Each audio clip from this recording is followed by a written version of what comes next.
Bismillah, Assalamualaikum warahmatullahi wabarakatuh.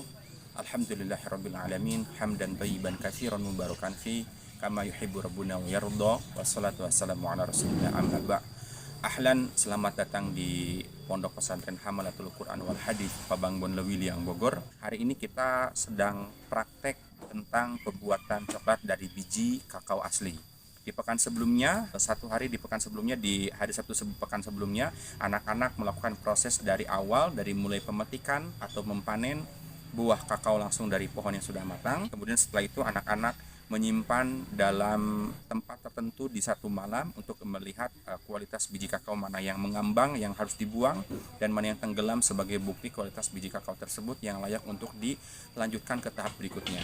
Setelah itu di pagi hari anak-anak kemudian mengambil buah-buah yang sudah terpilih tersebut untuk dijemur selama sekian hari sampai benar-benar sudah layak untuk siap di roasting, sampai benar-benar kering. Hari ini anak-anak mulai melakukan proses dari mulai roasting, kemudian nanti akan mengupas kulit yang paling luar, kemudian membuang bagian-bagian tertentu yang memang harus dibuang selain daging, selain seperti kulit yang bagian dalam, kemudian ada tunas dan lain-lain ketika biji kakaonya sudah bertunas dan lain-lain. Kemudian setelah seperti itu, maka anak-anak akan menggiling biji kakao tersebut dengan takaran yang sudah diberikan, porsi yang sudah pas. Setelah digiling nanti akan ditambahkan bahan-bahan lain yang sederhana agar tidak terlalu banyak berbahan sifatnya merusak kesehatan, seperti susu, cukup susu kental manis dengan gula saja. Kemudian nanti anak-anak akan langsung membuat coklat tersebut di atas wajan dengan nyala api yang sederhana. Sampai nanti masukkan ke dalam cetakan silikon, kemudian disimpan di freezer dan nanti sudah siap disajikan ketika bentuknya ingin terbentuk dalam kemasan. Kalaupun mau berbentuk langsung cair, juga bisa dinikmati. Beberapa kekeliruan yang terjadi di lapangan dalam membuat coklat dari biji kakao.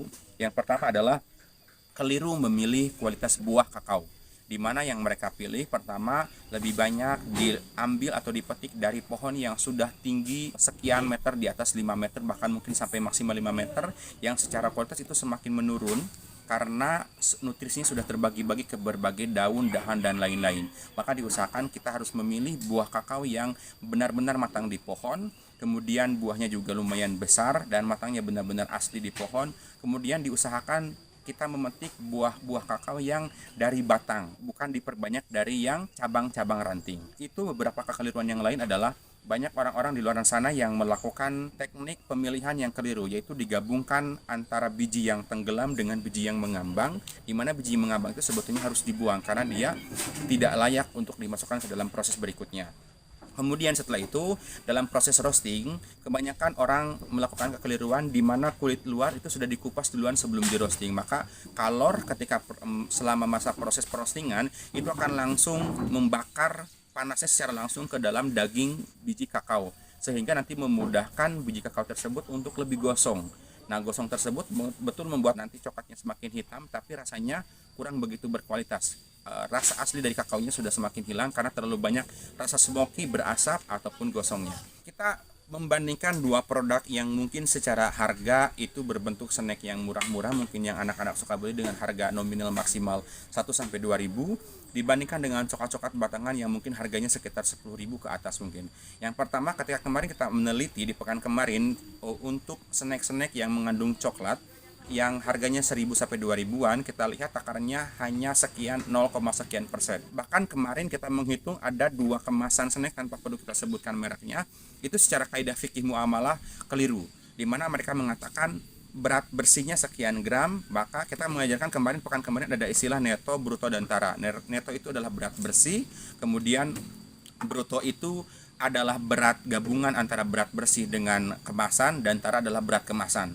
Kemarin kita menemukan 2 kasus di mana ada kemasan yang ketika dijumlahkan total itu keliru. Jadi artinya mereka menjual dengan gram yang tidak sesuai.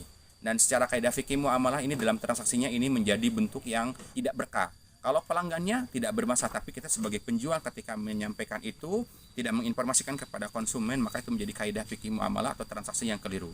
Kemudian berikutnya, dalam masa takaran-takaran untuk proses pembuatan, sebetulnya itu dikembalikan kepada kebutuhan kita masing-masing. Apabila kita misalkan hanya butuh takaran untuk membuat coklat seperti hot coklat ataupun coklat yang lain tanpa harus menggunakan banyak bahan-bahan, apalagi bahan kimiawi, kami di sini mengajarkan kepada anak-anak cukup hanya menggunakan gula, dan susu kental manis. Kalau memungkinkan malah lebih afdal menggunakan madu agar lebih sehat. Maka kalau di luar Uma atau Aba melihat di kemasan, kita bisa melihat di komposisi itu sangat banyak sekali kandungan-kandungan atau bahan-bahan yang sifatnya mengandung kimiawi, dan itu tidak bagus buat kesehatan. Itu mungkin beberapa kekeliruan yang sering kita temukan di lapangan. Beberapa faedah yang bisa kita petik, yang pertama, sekalipun anak-anak masih usia belia di usia SMP, karena sebetulnya tidak harus menunggu usia sangat begitu dewasa sekali untuk belajar perkara tersebut. Kita sedikit ambil ibroh gimana dulu Nabi belajar dagang ketika masih usia kecil, dibawa oleh Abu Thalib keliling-keliling negara.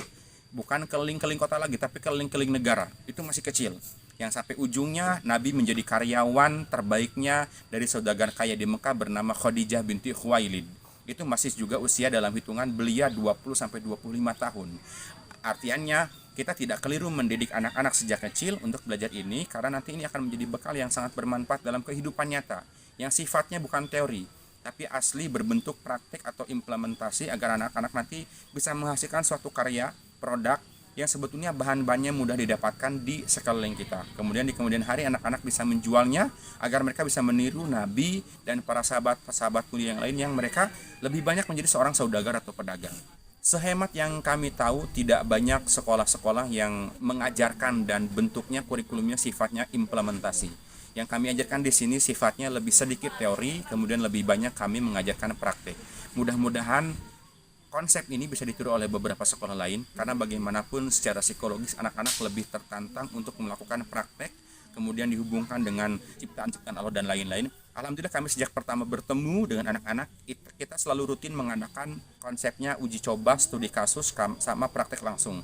Sehingga itu membuat pembelajaran semakin menarik, dan anak-anak di sini alhamdulillah sangat jarang sekali ditemukan uzur, karena mereka semangat untuk belajar dengan banyaknya eksperimen atau percobaan. Uma wa Aba, apabila Uma wa Aba merasa beberapa konten-konten yang kami publish ini dirasakan memberikan faidah, menjadi wasilah pemberi faidah, Uma Aba bisa melakukan dan tertarik dengan konsep sekolah yang ada di sini atau pondoknya di sini, kemudian Aba bisa melakukan menghubungi kontak yang tertera di berikut ini, atau bisa langsung survei ke lokasi kami.